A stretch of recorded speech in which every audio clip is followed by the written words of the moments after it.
Alright guys, welcome back. Today I want to talk about the differences between tanks and tubs. And if you bought a ball python, or if you're thinking about buying one, and you look on the reptile forums on the internet, there's a lot of discussion, sometimes really heated discussion, as far as what type of enclosure to keep your ball python in. And in today's video, I'm going to go over the advantages of both the tank versus the tub. Okay, so when I first got my very first ball pythons and I started keeping snakes at the very beginning, I decided to buy aquariums. Actually, an aquarium-like enclosure. It was called a critter cage with a sliding screen on the top. And I didn't go with the rack system just because the pet stores really don't carry any kind of a tub as for an enclosure. And I'm actually surprised that you can't just walk in a pet store and buy some, the components of a rack system, or just even like just one level with one tub. I'm actually really surprised that I've never seen it in any pet store. So when you're first getting into ball pythons, you're pretty much forced to get a glass enclosure unless you buy something on the internet and have it shipped in. So when I first started, I actually had wire racks, and I had aquarium after aquarium, all these critter cages, and I had a whole rack over here and a rack on the other side, and that's kind of what I started with. And I actually brought one out. I don't use them anymore, but I brought one out and I have it here, and this is kind of my very original setup right here. And it works fairly well. I'd say if you're a beginner snake keeper, this is a really good option. And what I was using is these really big hides. And this is actually the perfect hide for the snake. And actually went with this hide for a little bit at first. And I actually got some snakes that came with enclosures, and the problem with this enclosure is that ball pythons like to be completely in the dark, and you can't really get a snake in the dark with this kind of a hide. And I've never found a ball python to be comfortable with that kind of a hide. And when I went to this, it was like night and day between that hide and this hide. They could go inside of there and they would be perfectly happy in that kind of a hide. So as far as substrate, I actually use the same thing in a glass enclosure as I use in the tubs, and that is a coconut husk substrate. And this is really dry right now, but you can really get it, it really holds a lot of moisture and keeps the humidity. And ball pythons should have a decent amount of humidity. It shouldn't be waterlogged, but it should be moist.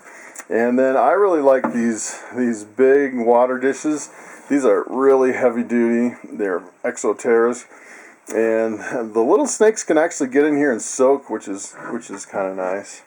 So here's a whole bunch of other stuff I want to kind of go through and show you. This is the lid that slides on the top.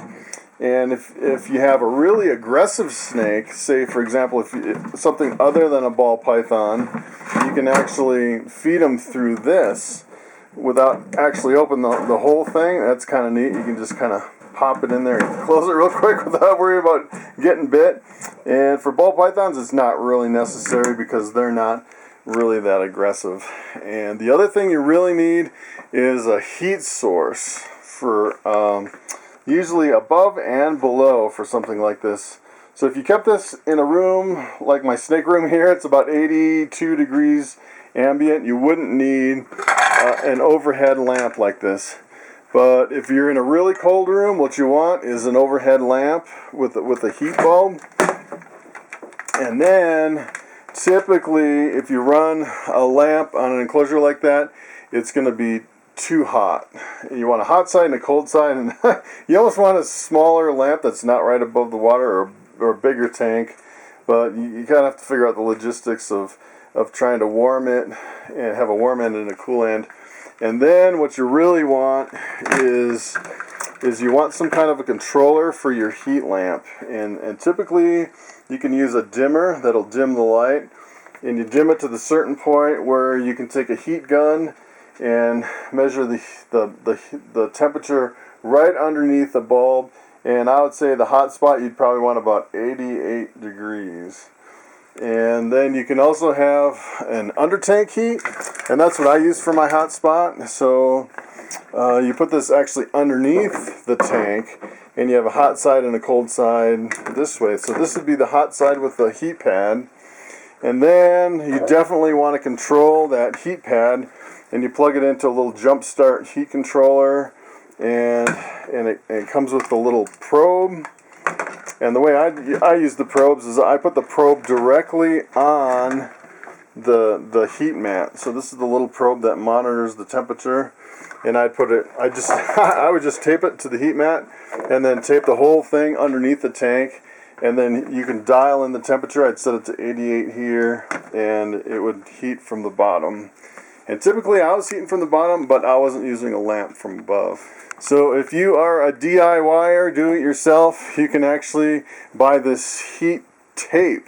And you can actually buy the cord that goes on it, and it's just an electrical cord that crimps right onto these little copper strips here. And you can use that instead of the pre-built. I always like the pre-built because you're not worried about anything coming apart. So one other thing, if you're thinking about getting some decorations for your aquarium type enclosure, I actually use this with a few different types of snakes. And the problem with this is my snakes would get stuck and I couldn't get them out. And I had several snakes that were almost permanently stuck in here, and I finally stopped using this. I suppose you could use it if you had something really, really tiny, but the problem is even with like a tiny king snake that's really thin, it would wrap around, and if you wanted to get them out, I found it was really difficult to actually get them out of that thing. Okay, so that's the kind of the setup for the aquarium type enclosure, and they work pretty nice. They look really good. They're clear. You can actually see the snake when the snake is out, and I found most of the time when I walk in the room and I'd have all these aquariums, I would never see a snake because all the snakes were hiding in the hide. And I think the only time they came out was when I turned the lights out and they came out. And also I found it was difficult to feed because the snake typically would be hiding in the hide, and sometimes it wouldn't have their head next to the entrance of the hide. So even if you dangled a rodent there, sometimes they wouldn't grab it. And sometimes you'd actually skip a feeding because they wouldn't feed. And the other thing is since it's glass, it's really heavy, and they say glass can break. I've never actually had one break, but I've been cut by these things. And let me tell you, the place where you get cut is you'll have a little chip right along here. And if you're lifting up the tank and you're sliding your hand, I've been cut quite a few times right in the middle of my hand, really bad, by little tiny chips on these tanks. So they are pretty dangerous, and if you dropped one on the ground, on the floor, especially if you had a hard floor, it could definitely shatter. So back when I had a lot of aquariums, I found it extremely difficult and time-consuming to clean all of my enclosures. And the problem is not only were they heavy, and it took a lot of manual labor to actually lift them and move them and clean them and spray out the inside and turn them over and rinse them out and dry them. You don't think it's that much work until you have like 20 of them. And then you have to do that compared to tubs. Tubs are so much easier. And the other thing is there's so many different components to a glass type enclosure. So for example, I would clean the tank, and I would clean the hide, and I'd clean the water bowl, and I would clean all the decorations. And it got to the point where I'd have buckets and buckets and buckets just full of stuff that I was soaking in bleach, because there's just a lot of different components to this type of enclosure. Okay, so if you think about the natural habitat of a ball python lives underground in abandoned termite mounds, basically, and really the whole enclosure, the whole environment of a ball python is whatever is in the dark.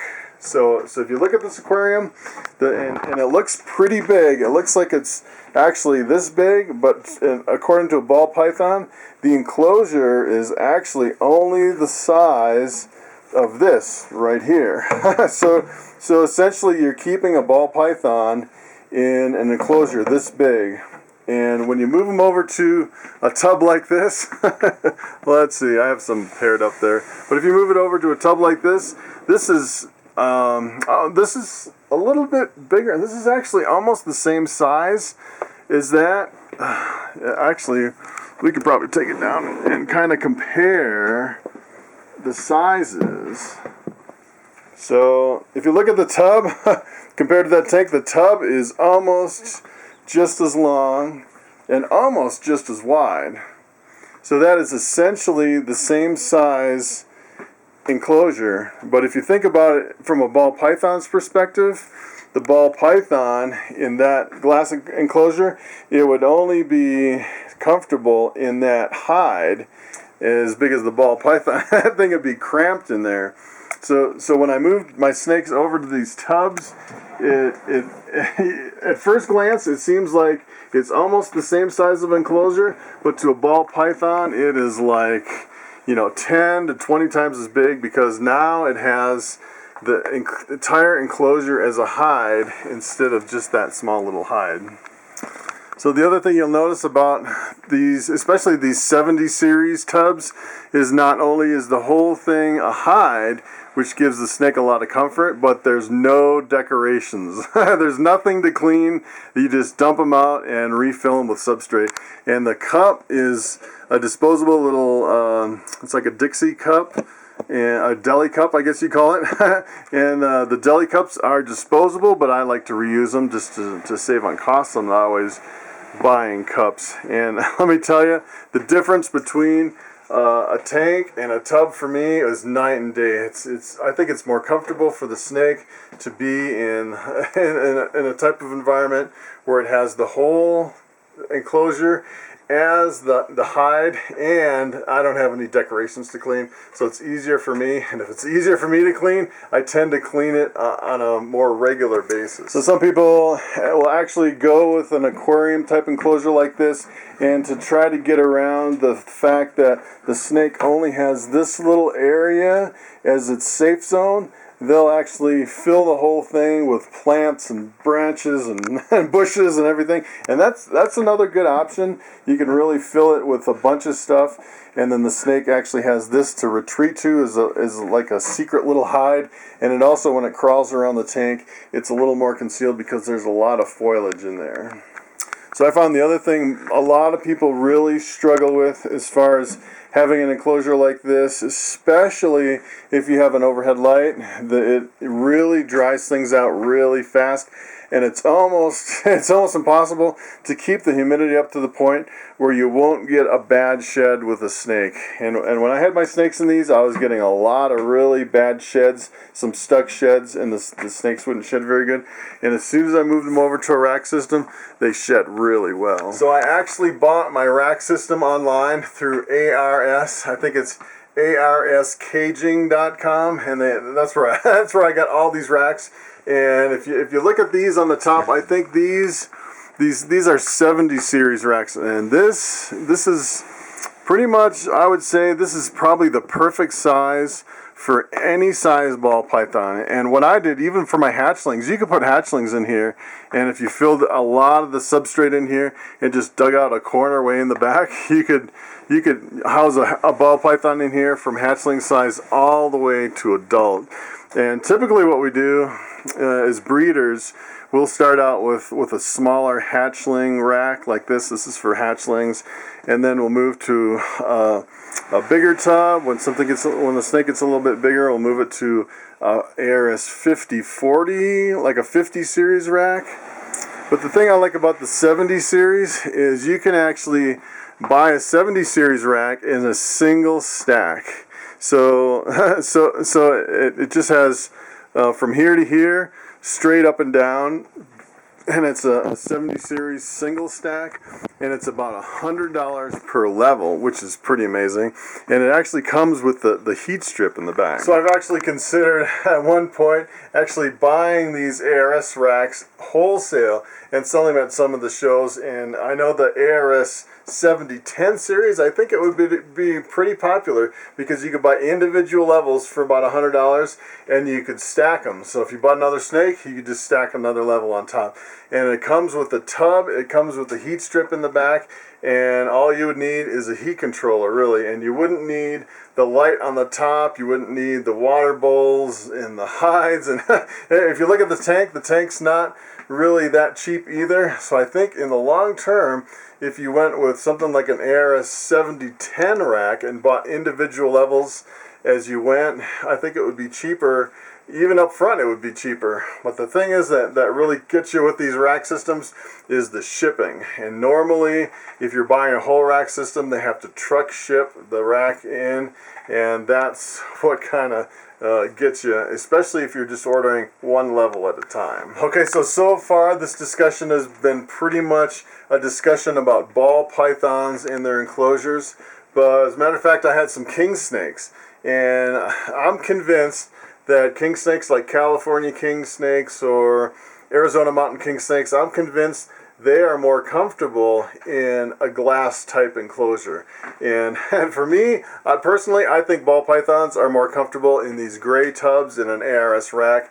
I think it just mimics their natural environment a lot better than a glass enclosure. But I think the king snakes are a little more keenly aware of their environment, and in ball pythons they tend to hide a lot, whereas a king snake tends to be more in the open. And I used to keep king snakes in here, and they would hide in the hide quite a bit until they got comfortable. And when I put them in these gray tubs, it seems like they would always want to come back to the glass enclosures and just kind of hang out in the open. And I think they prefer it more than being totally enclosed. Okay, so that's pretty much it for my discussion of tubs versus tanks.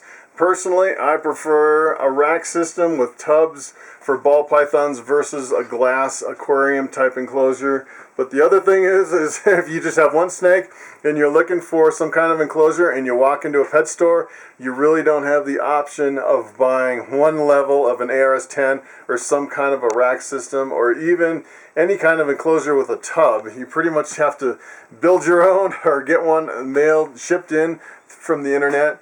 And I think most of the people, when they get one ball python, they pretty much go with a glass enclosure. So that's pretty much it. Thanks for watching, and I will see you next time.